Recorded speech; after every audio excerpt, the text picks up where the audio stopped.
Last week हमने एक बहुत ही इंटरेस्टिंग वीडियो बनाया था जहाँ पे we did a weekly analysis about how the entire week went by. बहुत सारे पॉजिटिव्स थे वहाँ पे बिकॉज जीएसटी का रेट कट अनाउंस हुआ था। People were very happy, the stock markets were also very happy. Rewarding stock market था last week, but वही सेम रिवॉर्ड्स इस पर्टिकुलर वीक में पूरे वाइप ऑफ हो गए।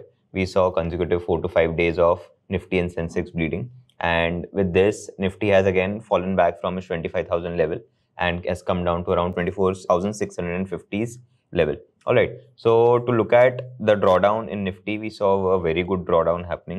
All right, again providing very good opportunities to invest in. To give you a perspective, we were at about this level back then, and now this has fallen down to around this level. So it's around 2.77% drawdown that has happened in Nifty.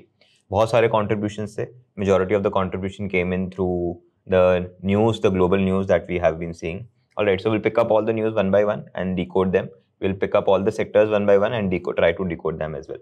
And more importantly, last time video जब बना था तो सबने कहा था कि ये analysis करते कैसे है, सेक्टर्स को देखते कैसे है, हमको कैसे पता चलेगा कि कौन सा सेक्टर ने कैसा परफॉर्म किया, उस पर्टिकुलर सेक्टर में कौन सी कंपनी कैसा परफॉर्म कर रही है। सो उसके लिए हम क्या करेंगे, मैं एक टूल यूज़ करूँगा। वो टूल आपको साथ साथ में बताऊँगा अभी कि ये टूल को मैं कैसे यूज़ कर रहा हूँ, कैसे इसको यूटिलाइज कर रहा हूँ और कैसे चीज़ें ट्रैक कर पा रहा हूँ। ऑलराइट, आई एम होपिंग आप सभी को हमारा चैनल अच्छा लग रहा है, आप सभी हमारे वीडियोस देख रहे हो। पर ये डेटा हमें बता रहा है कि आप चैनल पे वीडियोस देख तो रहे हो बट आप सब्सक्राइब नहीं हो। अगर आप इस चैनल को सब्सक्राइब करते हो तो आई विल मेक श्योर कि आप कमेंट सेक्शन में जो भी टॉपिक मेंशन कर रहे हो उस टॉपिक्स पे हम आपके लिए वीडियोस बनाते रहेंगे। So now let's get back to the video. So to begin with, सबसे पहले जो एक न्यूज़ हमने लास्ट वीक नहीं डिस्कस की थी बिकॉज वो न्यूज़ फ्राइडे सैटरडे के दौरान आई थी after we had recorded the previous video, was about the H1B visa. Alright, to walk you through the H1B visa, we all know that India का सबसे बड़ा बेनिफिशियरी H1B वीज़ा पॉलिसी का India था। तो around 60 to 70% visa holders of H1B were Indians. Alright, और वहाँ पे वो अलग अलग कंपनीज में काम करते थे। टू नेम अ फ्यू, सबसे बड़ा हायरिंग वहाँ पे अमेजोन में होता था। सेकंड हायरिंग TCS का जो यूएस ऑफिस है वहाँ होता था। Then there were other major users as well, Microsoft है, IBM है, कॉग्निजेंट है। Alright, all these players were they had employees जो H1B वीज़ा होल्ड करते थे। तो जब ये न्यूज़ आई तो there was a state of panic because news में क्लैरिटी नहीं थी कि ये किसको इम्पैक्ट करेगा। ये एग्जिस्टिंग होल्डर्स को भी इम्पैक्ट करेगा, उन होल्डर्स को इम्पैक्ट करेगा जो यूएस से निकल रहे हैं और वापस आ रहे हैं, या फिर केवल नए होल्डर्स को इम्पैक्ट करेगा। और ये फीस जो है $100,000 की जो लेवी हो रही थी, क्या वो वन टाइम फी है या ईयरली फी है। सो हाउएवर व्हाइट हाउस से क्लैरिफिकेशन आ गया कि this is a one time fee और ये सिर्फ उन लोगों पे लगेगी जो ये वीज़ा यहाँ से लेते हैं और जिनको नए वीज़ा इशू होते हैं। पुराने वीज़ा से इनका कोई भी लेना देना नहीं है। So because of this particular event India में IT स्टॉक्स बहुत ही नेगेटिवली इम्पैक्ट हुए। We saw all the companies like TCS, Infosys falling down. However मुझे इसका एक पॉजिटिव साइड भी दिखता है। One of the positive side is कि बहुत सारा काम यूएस से, जो यूएस में बैठ के इंडियन एम्प्लॉयज कर रहे थे, ऑलराइट, वो शायद इंडिया में शिफ्ट ही हो जाएगा। As in the entire service work that was being done in the US by Indians, वो शायद इंडिया में ही शिफ्ट हो जाए और यहाँ के ही एम्प्लॉयज बैठ के करें। So this will help us in 2 ways. One is it will help us bring in more and more work from outside. That is a good thing. वो सर्विस सेक्टर का वर्क है, वो हमारे पास आएगा, वो अच्छी बात है। Secondly, a lot of talent will come back to India. So if it works out in this way, it will be a double positive for India. But for time being थोड़ी सी uncertainty है जिसकी वजह से markets ने negatively impact किया है। Now let's come to the Nifty level. Alright, we already spoke कि 2.77% गिरा है। Apart from that, अब यहाँ पे इतना drawdown आया है तो कहाँ से आया है? एक interesting comment जो मुझे last वीडियो में मिला था was कि आप हर एक सेक्टर को डेली, वीकली, मंथली, क्वार्टरली और 6 मंथ्स बेसिस पे एनालाइज करिए और जानिए कि कितना कितना उनने परफॉर्मेंस रहा है और कौन सा परफॉर्मेंस और कौन सा सेक्टर उसमें अच्छा परफॉर्म कर रहा है। सो उसके लिए मैं ट्रेंड लाइन करके एक टूल है जो मैं यूज़ कर रहा हूँ। This is not a recommendation कि आप ये टूल जाके यूज़ करिए, हम लोग को कोई पैसे नहीं मिल रहे यहाँ से। ऑलराइट, इस पर्टिकुलर टूल में मुझे इंडाइसिस के बारे में काफ़ी पता चल जाता है। इंडाइसिस हो, सेक्टर्स हो, ऑलराइट, कि कौन सा सेक्टर कैसा परफॉर्म कर रहा है, जो इंडाइसिस बने हुए वो कैसा परफॉर्म कर रहे हैं, that too at a sectoral level. Alright, वो सारी चीज़ें पता चल जाती है।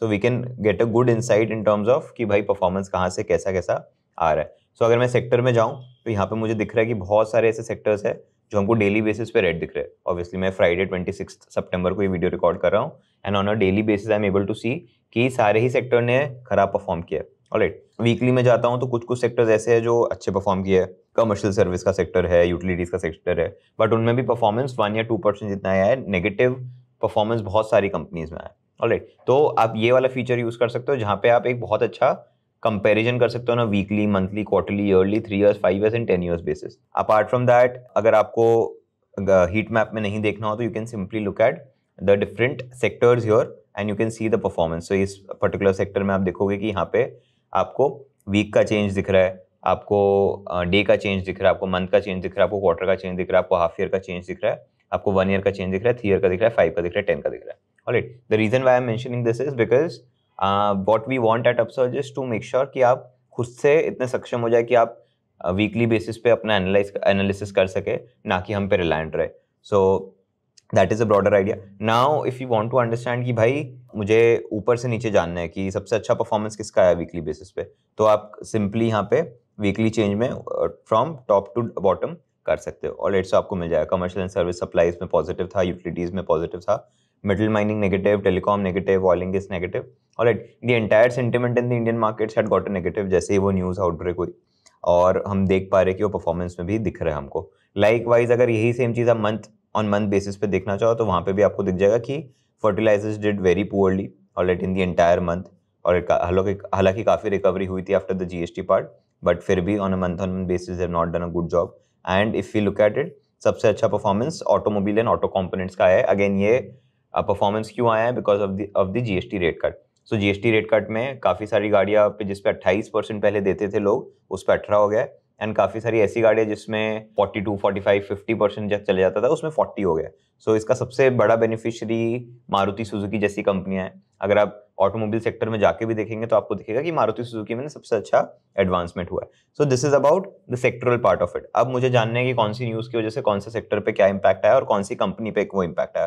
तो एक सिंपल सा तरीका हम जो यूज़ कर सकते हैं, ऑटोमोबाइल सेक्टर पे आप जा सकते हो, ऑलराइट, और उसमें जा सकते हो और उसमें देख सकते हो कि भाई परफॉर्मेंस कौन से स्टॉक ने कैसा कैसा दिया है। So you're able to see the performance of each stock your, alright, you're able to see कि ये पर्टिकुलर स्टॉक ने ऐसा परफॉर्म किया, इसने ऐसा परफॉर्म किया, एंड सो फोर्थ। यहाँ पे ऑटोमोबाइल एंड ऑटो कंपोनेंट्स दोनों ही है, ऑलराइट, इसलिए आप इसमें आपको बहुत अलग अलग तरह की कंपनी दिखेगी। आपको 147 कंपनीज का ये पूरा मैप दिखेगा। So that is there. अब इसमें आप जाके न्यूज़ भी पढ़ सकते हैं। फॉर एग्जाम्पल अपडेट्स में आप जाओगे तो न्यूज़ वाले सेक्शन में अगर आप जाओगे you will be able to read the news.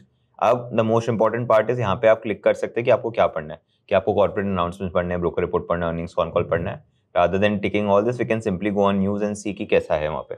Alright, so here you will be able to see कि क्या न्यूज़ की वजह से क्या स्टॉक पे क्या इंपैक्ट आया और इनडायरेक्टली क्या वो सेक्टर पे इंपैक्ट आया। फॉर एग्जांपल मारुति सुजुकी ने 26 सितंबर दैट इज टुडे इटसेल्फ एक नया हाई टच किया, क्योंकि उसने पूरे मंथ में 11% उसका अपटेक आया और उसने नया हाई बनाया। क्यों बनाया? क्योंकि उसके आपको रीजन दिखेंगे नीचे। ऑलराइट, फॉर एग्जांपल अब टाटा मोटर्स का शेयर प्राइस में मूवमेंट हो रहा है, तो क्या न्यूज़ की वजह से हो रहा है? You will be able to see कि जैगुआर लैंड रोवर में वो लोग एक रीस्टार्ट कर रहे हैं और वो धीरे धीरे करके करेंगे। So those things we need to understand कि क्या चीज़ें आ रही है, किसकी वजह से आ रही है। लाइकवाइज और भी जैसी न्यूज़ है जो मीडिया में आती है regarding bookings in automobiles. For example Hyundai में हमको दिख रहा है, as per the recent data outlook, Hyundai Motors India reported a 50% jump in bookings in the past few days, signaling strong consumer demand. So again, this all news indicate that Hyundai is in a good position, and indirectly the automobile sector is in a good position. Likewise, we have some news about MRF as well. Alright, so अंदर की जो भी news चल रही होती है वो सारी हमको यहाँ पे पता चल जाती है। Apart from that, if you want to skip the news part and read the reports which many research analysts, brokers are writing, you can do that as well. So there's a very interesting company that is known as Minda Corporation. तो ये directly गाड़ियाँ नहीं बनाती but गाड़ियों के parts बनाती है। Alright, तो वो कंपनी जो गाड़ियों के पार्ट्स बनाती है जनरली एक बेटर पोजीशन में होती है, बिकॉज हो सकता है कि गाड़ियों में जो कंपटीशन है उसमें शायद मारुति जीते, टाटा जीते या महिंद्रा जीते, बट गाड़ियों के पार्ट्स बनाने वाली कंपनी अगर इन तीनों को ही सप्लाई करती है तो भले रिस्पेक्टिव विनर कोई भी हो, ये पार्ट्स बनाने वाली कंपनी जीत जाती है अगर टोटल सेक्टर का डिमांड अच्छा होता है।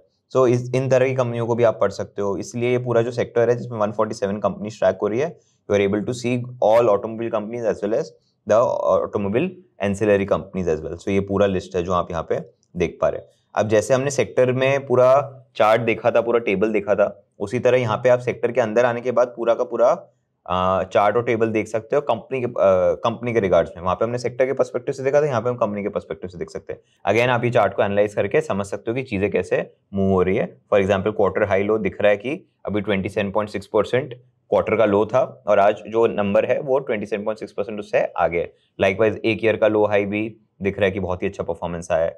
सो मारुति सुजुकी, केवल मारुति सुजुकी में 5 साल में 150% का रिटर्न आया दिख रहा है, 3 साल में 75% का रिटर्न आया। So all those things we are able to see here कि ये मूवमेंट कैसे आया है और कैसे कैसे हमको इसमें चीज़ें समझ में आ रही है।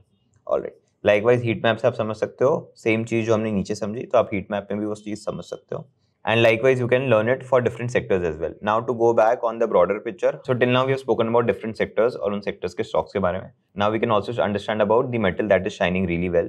That is gold. So gold का मैंने ऐसे एक ETF का चार्ट खोला हुआ है. We can see कि last 5 days में भी gold ने बहुत अच्छा परफॉर्मेंस दिया despite वो इतने लंबे समय से बढ़ते आ रहे हैं. For example, अगर मैं 5 years का चार्ट देखूँ तो आप देख पा रहे हैं कि पिछले 1 से 1.5 साल में काफी अच्छा एडवांसमेंट आया है. ईयर टिल डेट का रिटर्न गोल्ड का अराउंड 50-55% ऑलरेडी हो चुका है. बट डिस्पाइट दैट जो 5 दिन पहले 95 रुपीज की चीज ट्रेड कर रही थी वो अभी 97.15 रुपीज की है. Alright, there was one correction in the middle. Alright, but again gold has been holding strong and इतना गिरा नहीं है. So what is the prime reason कि गोल्ड इतना बढ़ रहा है? इसके 2-3 मेन कारण है. पहला, जो जियोपॉलिटिकल सिनेरियो है अभी वर्ल्ड वाइड, उसकी वजह से जो सेंट्रल बैंक्स है वो बहुत ज्यादा गोल्ड होल्ड करना चाहती है. एक सिंपल से एग्जांपल देता हूँ सेंट्रल बैंक ऑफ इंडिया के बिहाफ पे. सो से फॉर एग्जांपल आरबीआई है. आरबीआई अपने एसेट्स लायबिलिटीज मेंटेन करती है जैसे हर कोई कंपनी मेंटेन करता है.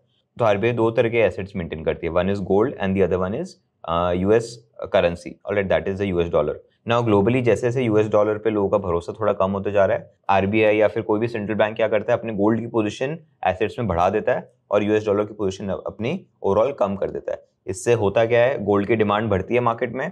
और जब सेंट्रल बैंक्स बाई करने लगते हैं तो वो लोग ये नहीं देखते कि गोल्ड आज 1,15,000 का मिल रहा है, 1,10,000 का मिल रहा है, 1,05,000 का मिल रहा है. वो लोग सिंपली बाई कर लेते हैं. उन लोग की डिमांड है, वो लोग बाई कर लेते हैं. They need to keep it as a part of their assets. So ये एक चीज बहुत कॉमनली देखी जा रही है कि कोई भी सेंट्रल बैंक हो गोल्ड पे ज्यादा रिलाई करना चाह रही है compare to any currency at this point in time. चाहे वो चाइनीज मार्केट हो, चाहे वो इंडियन मार्केट्स हो, चाहे वो रशियन गवर्नमेंट हो. Alright, all these people are willing to hold gold more rather than holding any other currency. तो ये एक इंपॉर्टेंट पार्ट है कि गोल्ड क्यों बढ़ रहा है. ऑलराइट, अब ये कब तक बढ़ेगा ये कोई नहीं कह सकता है. ऑब्वियसली गोल्ड में ऐसी रैली 40-50 साल पहले देखी गई थी और उसके बाद आज देखी गई है. सो उसका अपसाइड कहाँ तक है nobody knows. But yes, this is one of the main reasons कि जियोपॉलिटिकल टेंशन थोड़ी सी जब स्टेबल होगी तो यू विल सी कि गोल्ड स्टेबल होगा. अदरवाइज वो थोड़ा इंक्रीमेंट धीरे धीरे होता रहेगा. एंड इक्विटी मार्केट्स में भी परफॉर्मेंस आना जब स्टार्ट होगा, जब थोड़ा geopolitical situation will get better and the interest rate cut, the GST cut, the tax rate cut, the direct tax rate cut, इन सबका बेनिफिट लोगों की स्पेंडिंग में एक्चुअल में दिखने लग जाएगा. सो आई एम होपिंग कि पूरे वीकली एनालिसिस में आपको ये समझ में आया होगा कि कैसे किसी सेक्टर के परफॉर्मेंस को देखते हैं, कैसे उस पर्टिकुलर सेक्टर में कोई कंपनी अच्छा कर रही है, बुरा कर रही है, वो देखते हैं, और क्या न्यूज़ है जिसके बेसिस पे वो सेक्टर अच्छा परफॉर्म कर रहा है. And at the very same time apart from equity markets कहीं और भी कुछ हलचल चल रही है वो भी आप देख सकते हो.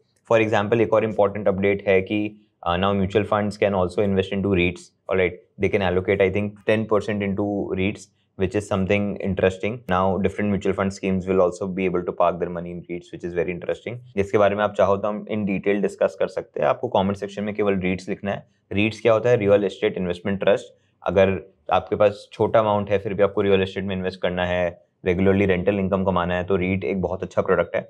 अगर आप इसके बारे में जानना चाहते हो तो कमेंट सेक्शन में REITs डालिए. हम डेफिनेटली आपके लिए इस टॉपिक पे वीडियो बनाएंगे और इसको इन डेप्थ डिस्कस करेंगे. Thank you so much.